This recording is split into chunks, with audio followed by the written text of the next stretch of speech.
on your, Tuesday morning. Yeah, I'm doing okay. Phil Pete's here with Phil and Bob. So we're talking about breastfeeding, and we have a little post on our Facebook page about it.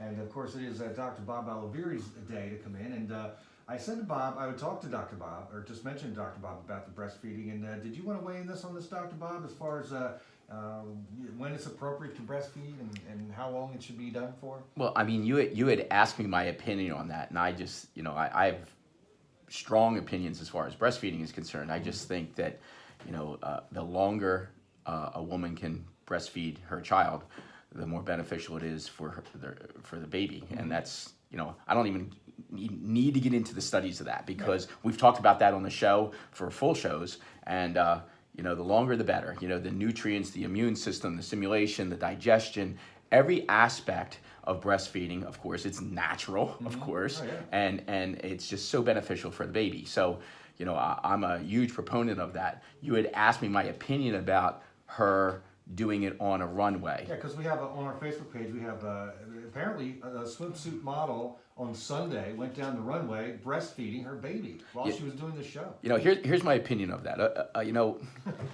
I honestly believe she's trying to make a point, right? And in an era where every single person has an opinion and really wants to be able to get their message out, and I think, people are thinking it's okay not to, to kneel during the national anthem is making a statement for something that I don't believe is really connected. That's my opinion.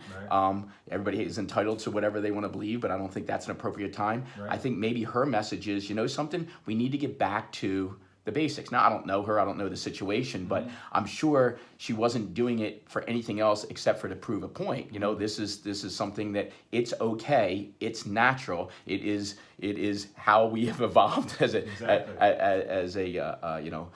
mankind. So, I think it's I've got no problem with it. I think it's a wonderful thing as far as a statement. Now, is it something that I hopefully it's to make a point, and it's not like, I'm going to do this every single time that I'm modeling. But I just have a feeling, she's trying to show that she is a modern woman, and it is okay to do the things that you're supposed to be doing. And so I don't want to get into a whole big thing. When people can't breastfeed and all those other things. But it's phenomenal for the child.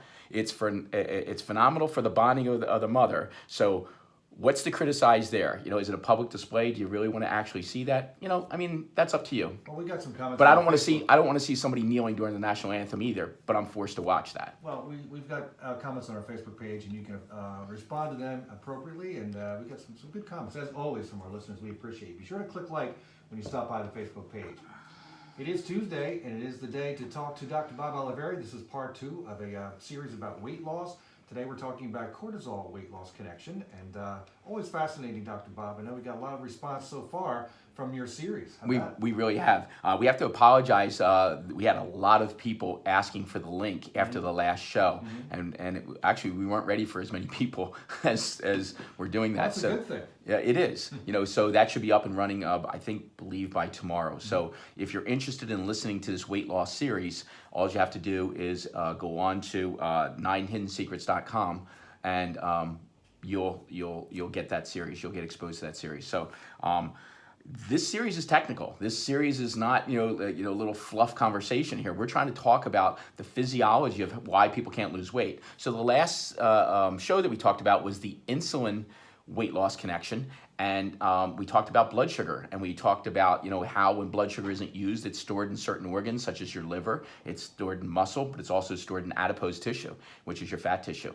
And so we talked about how to try to get it out of your fat tissue and try to maintain it in the other organs that really need to have it.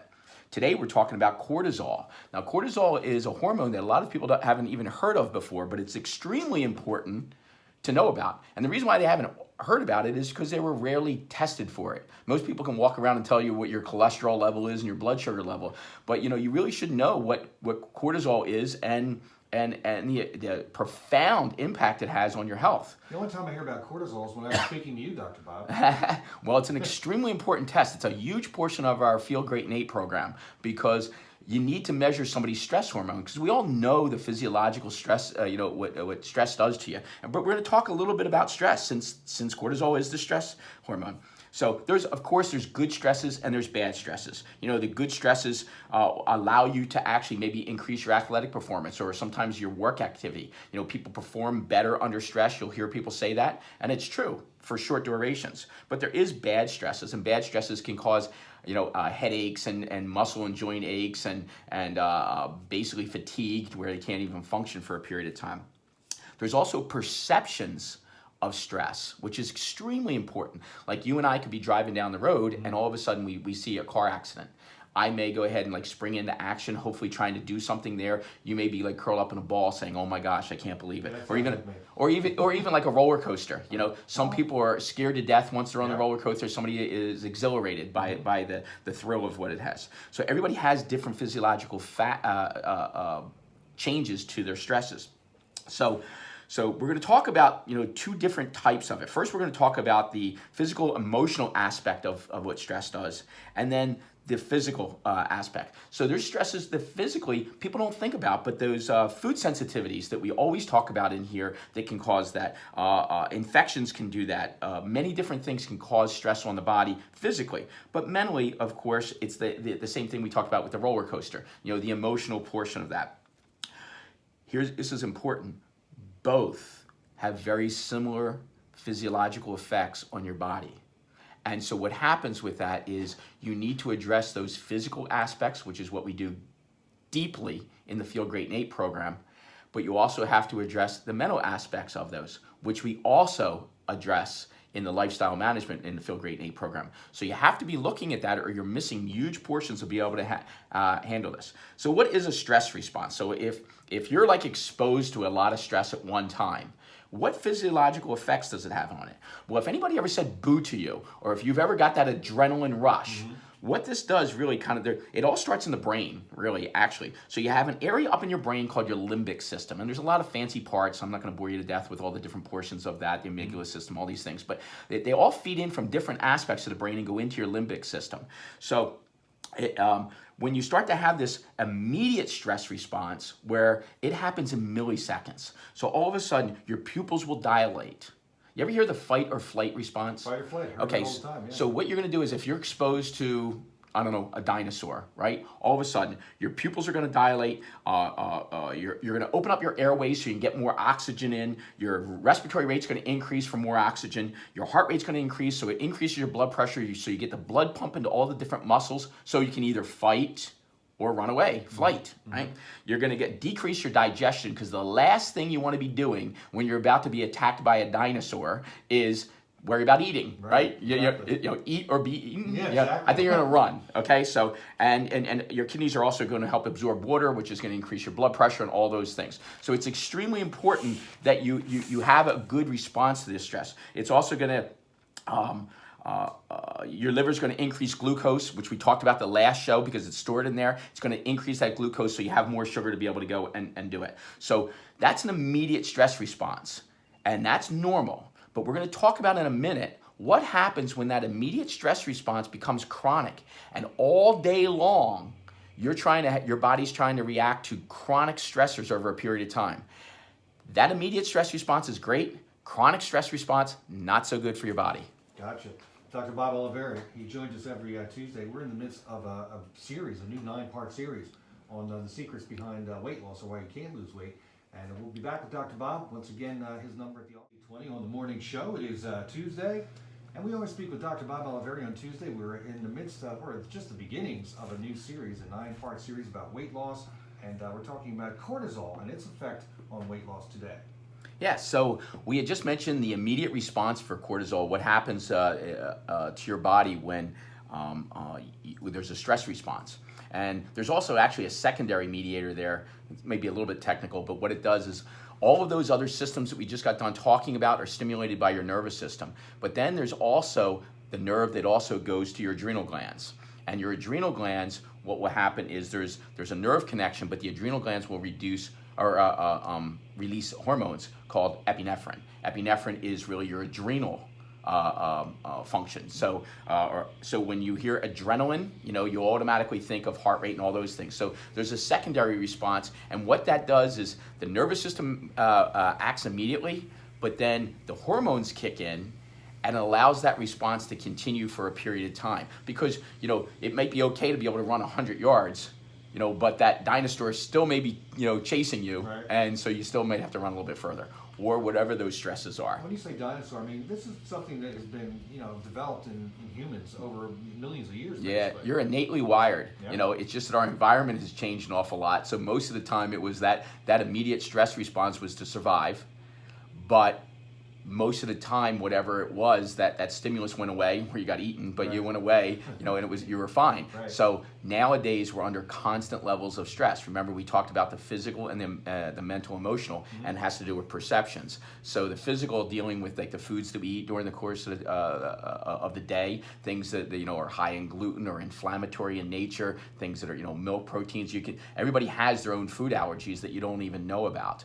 And then the mental stresses, you're dealing with spouses, you're dealing with children, you're dealing with work, you're dealing with multiple other things. So, mm-hmm. Family life is sometimes more difficult. So those stresses there have to be dealt with in some way. But if you can regulate your cortisol levels and actually keep them and calm them, first of all, you have to be able to measure them, mm-hmm. which is extremely important because it's not done. Mm-hmm. I don't know if we have any listeners that ever went and had their cortisol levels measured. No, I never did. It's rare. And we're going to talk about, even if in a rare case that you did, we're going to talk about what are some are better tests than others.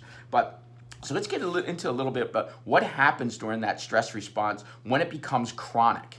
So when you have an increase of cortisol over a longer period of time, if that cortisol is being released chronically because you feel stress all the time, well, what happens is your appetite is going to increase. This is why you can't lose some weight. So as your appetite increases, because you're going to need energy mm-hmm. to be able to increase that heart rate and be able to use those muscles and everything. So your cravings increase. So the body needs more fuel. But as you're eating more and you're not physically burning it off, you're emotionally burning it off, you're not going to burn those calories off. It's also going to decrease your muscle mass because, as we talked about in the last show, your blood sugar is stored in muscles too. So if you need more of that glucose level inside there, where are you going to turn to? You're going to turn to your muscles to be able to go and do that.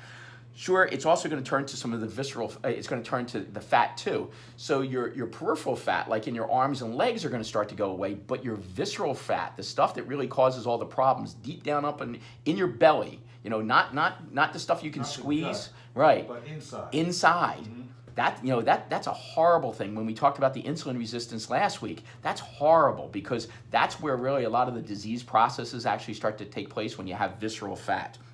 Not good. You're also going to lose some bone formation.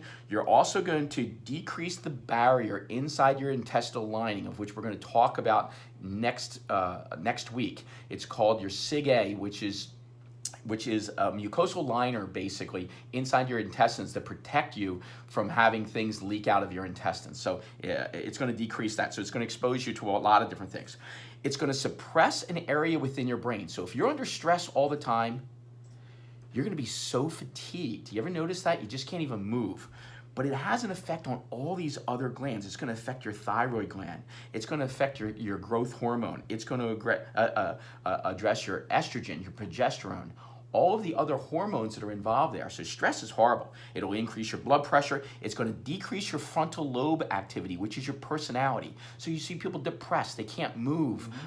They're almost like paralyzed with that. They lose their concentration, their willpower lots of times. This is powerful right here. It's going to decrease the area in your brain called your hippocampus, which is the area responsible leading towards Alzheimer's. So being able to go from short-term memory to long-term memory. So these people can remember what they did in high school, but what they can't remember is what they had for dinner last night. That's bad. I'm telling you, you're so inflamed. If your short-term memory is going, you better be listening to the show because you got to start acting right now. That's neurodegeneration, and that's a big, big deal. We have ways to fix that. So there's going to be lower melatonin, so you're going to get poor sleep, poor sleep can cause increased obesity with that. Poor sleep leads to a bunch of things we're going to talk about. It's going to suppress your immune system, and again, it's going to decrease your thyroid. So if you have a thyroid problem, you got to get cortisol testing. You have to get your adrenals tested because it's going to decrease your TSH, and which is going to lower your metabolic rate, and you're never going to be able to lose weight. We're speaking with Dr. Bob Olivieri, hidden secrets behind weight loss and why it may not be happening for you. A 9-part series. We're in part number 2. We'll be back with more with Dr. Bob. Once again, his office is located on Route 47 in Rio Grande. If you'd like to contact him, the number is 609-886-8585. Today we speak with Dr. Bob Olivieri from Olivieri Chiropractic. His Feel Great Nate program, very popular and a very special series we're in the midst of, is having to do with weight loss. And fat is not your fault. That's another thing you say, right, Dr. Bob? Yes, that's true. You know, it has to do with your physiology, it has to do with your environment, it has to do with your emotional perceptions of things. So what we try to do is we try to address all of those different things. In our Feel Great Nate program, it's a 6 to 8 month program of which we try to address at least 9 different factors there. So it's extremely comprehensive. This is just one of the factors that we talk about. I think it's a significant factor because if you're under stress chronically, you're never going to allow your body to heal. You know, you got to give your body the opportunity to actually heal. And if you don't do that, if you don't set it up in the right environment to be able to do that, you're never going to get any better. So we try to create a healing environment within our program and teach you different tools that you can do at home when you're not in our office, and explaining the different things we talked about when we were talking about insulin before. You know, the need for exercise. You know, most people really don't understand what you need to do with exercise. You know, people go, oh, you know, I take a good nice walk at lunchtime. Sorry, that's not doing it for you. You got to be able to do certain to increase heart rate and do those things. Blow off the steam, blow off the cortisol. That's what you need to do. Cardiovascular workout, as they put it, right? Yeah, you know, high intensity interval trainings are always the best. You know, so, you know, if you're going to a boot camp, that's a really good thing to be able to do that as long as your body is physically capable of actually handling that. That's always a good thing. So we're going to talk a little bit. We talked about high cortisol. I'll briefly cover a little bit of things with low cortisol. Low cortisol really affects your immune system. I mean, and so if you're really sickly all the time, you probably have low cortisol. You also have, since cortisol drives your blood sugar, because that's the main hormone besides insulin that affects your blood sugar, and then cortisol, that's what it really is doing. You end up with a lot of effects of that hypoglycemia that we talked about last show. So if you haven't listened to the last show, please tune into it because it provides a lot of information, and each and every one of these kind of build on one another. So hypoglycemia, you know, with the low blood sugar, you're just really not motivated to do a whole lot. You're usually fatigued all the time. It also greatly affects brain issues. Now, there's not a direct correlation to low cortisol to like a seasonal affect disorder and things like chronic fatigue and fibromyalgia, but there is an indirect effect with that. And people that have low cortisol almost always are suffering for those from those particular things because you have a bad brain and you're subject to a lot of immune types of problems. And you end up with chronic pain. The people that are walking around with those fibromyalgias, they're walking around with, you know, depression and nausea and pain all the time. You'll see that all the time with somebody that's suffering with low cortisol levels. So let's talk a little bit about the physiology of this because it's really kind of like important. So how do you evaluate adrenal function, you know, cortisol levels? You know, what I basically do is if you have take a look at some of your symptoms first of all. You know, if you wake up in the middle of the night, or you have trouble staying asleep, or if you crave salt, or you kind of like get dizzy when you change positions, that's a good sign for low cortisol. That's one of the, but you got to remember, symptoms are never the basis to be able to make this determination, but that's one of the things you'll do. If you have high cortisol though, you have trouble getting to sleep. So you can't even get to sleep. But you know the low cortisol, you just wake up when you're at that. High cortisol also, you're craving sugar, you perspire easily, and you just can't lose weight. No matter what you're doing, you just can't lose weight. So that's somebody that's high cortisol, high stressors, that type of thing. So when you go through the physiology of it, it's kind of simple. What happens is we always talk about cholesterol in this. You need cholesterol for your body to function, for your brain to function, for your ovaries and testes to function. You need cholesterol. So all these lowering drugs, you know, sometimes they're necessary, sometimes they're not. That's for a whole nother conversation. But it all starts with that. And it will come down to actually making a hormone called pregnenolone. And pregnenolone will be divided into going towards making cortisol through the area of through progesterone, or it'll go over to making your sex hormones through DHEA, androcysteine, testosterone, and estradiol. So either you're going to be managing stress, or you're going to be dealing with sex. So it's basically that. So if you notice, if you're really stressed out, the last thing you really want to do is that. Well, it depends. It depends on how old you are. Sometimes, I think that's a very good solution to burning off stress, personally. But over a period of time, it has an effect on you. So you want to really understand both of those physiological effects. And what we're going to do is we're going to talk about all the different. The next time we come back on, we're going to talk about how we're going to test it with actually using diagnostic testing to get an exact rate and rhythm of what's going on with your cortisol. We're speaking with Dr. Bob Olivieri, as we do every Tuesday. Dr. Bob's office is located in Rio Grande. You can contact his office at 609-886-8585. Yeah. And we'll give more information about the website and Facebook page and all that. Wrapping up today's discussion with Dr. Bob about weight loss and how it's not your fault if you can't lose weight. 9-part series, very interesting. We're talking about cortisol today. And Dr. Bob, you say that you need to get your cortisol measured. Now, what type of test do you do to measure the cortisol? In our office, we use a saliva test to be able to measure it. So you can do it right in the office? Yes. Oh, good. Yes. Actually, what it is this test is brilliant because it is a full 24-hour test. So you get a chance. You have to understand when you're looking at cortisol, it fluctuates during the course of the day, and it should fluctuate during the course of the day. It really goes along with what we call their circadian rhythm.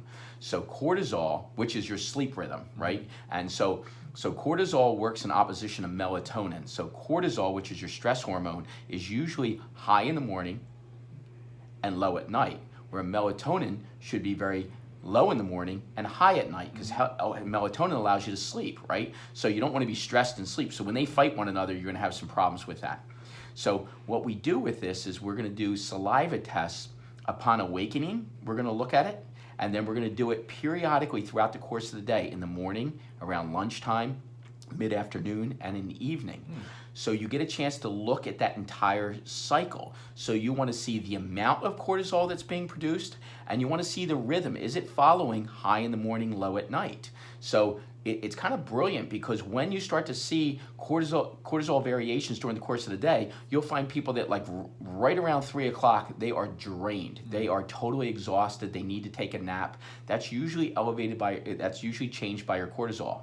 Now, one myth for people that understand functional medicine, there has been a myth in functional medicine and integrative medicine that cortisol itself is driving these factors.